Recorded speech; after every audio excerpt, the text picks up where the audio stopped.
You know, the life of Fyodor Dostoevsky, one of the true giants of literature, honestly reads like one of his own novels.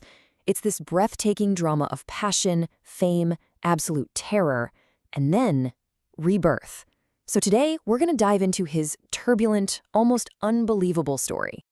Just imagine this for a second. You are standing in the freezing cold. You're 28 years old and you've just been told you have 1 minute to live. Now, this isn't some scene from a book. This was Fyodor Dostoevsky's actual reality on December 22nd, 1849. So that raises the big question, right? How does a person go from that moment of absolute finality to writing some of the most powerful, most enduring novels ever created? Well, that's the extraordinary journey we're about to explore.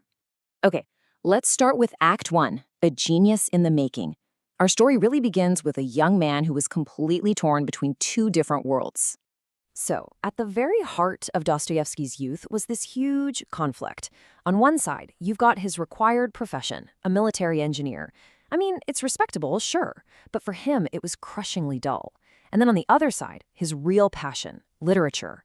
He was just devouring the works of European greats like Balzac, Victor Hugo, and the poet Schiller.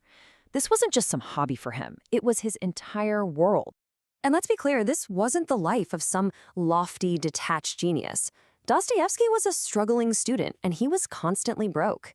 There's this letter to his father that just reveals his desperation. He's not asking for luxuries. He's begging for money for 2 pairs of ordinary boots just to get by. It's a really powerful reminder of the actual man behind these masterpieces.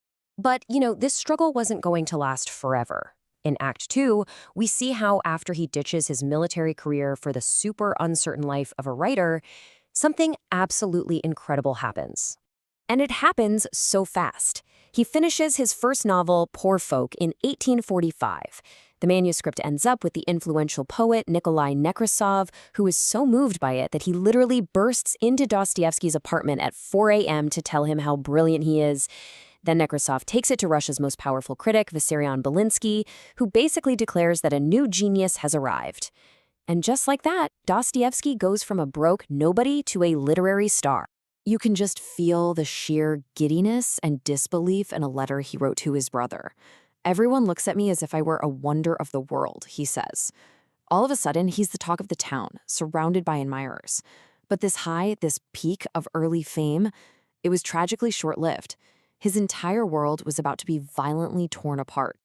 And this brings us to the terrifying heart of the whole story. Act 3, Sentence. Death. You have to remember, in the super repressive Russia of Tsar Nicholas I, even just talking about reform was dangerous.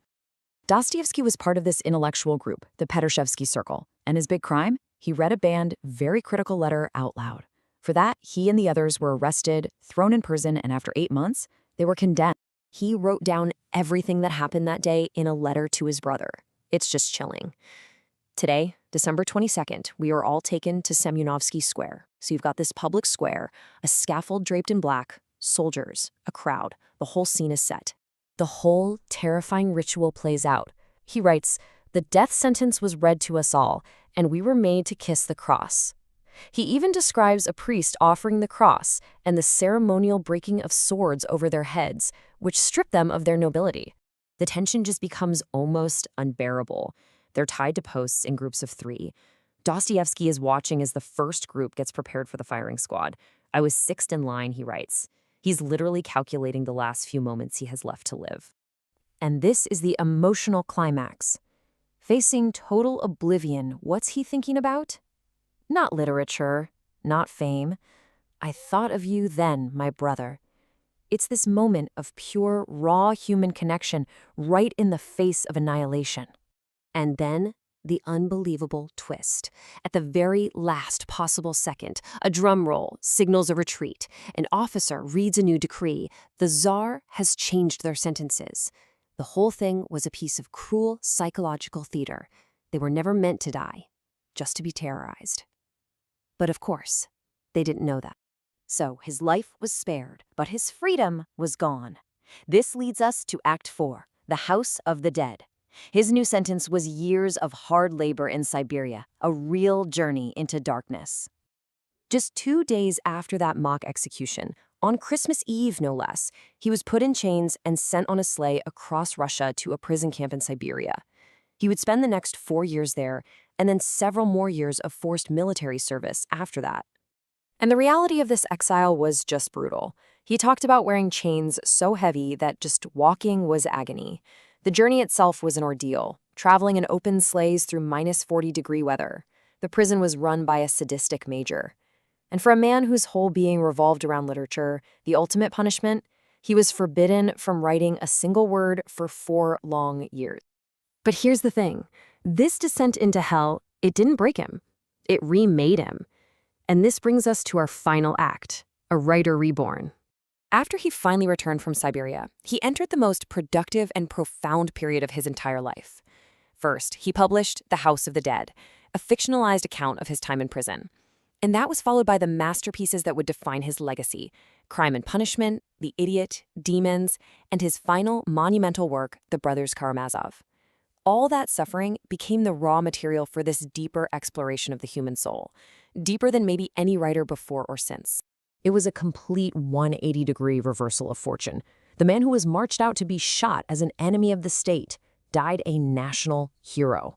His funeral was this massive public event, a testament to how deeply his work, which was forged in that crucible of suffering, had come to define the Russian spirit itself. Which, leaves us with this final, lingering question. Dostoevsky's life seems to suggest this profound, almost terrifying link between enduring great suffering and producing great art.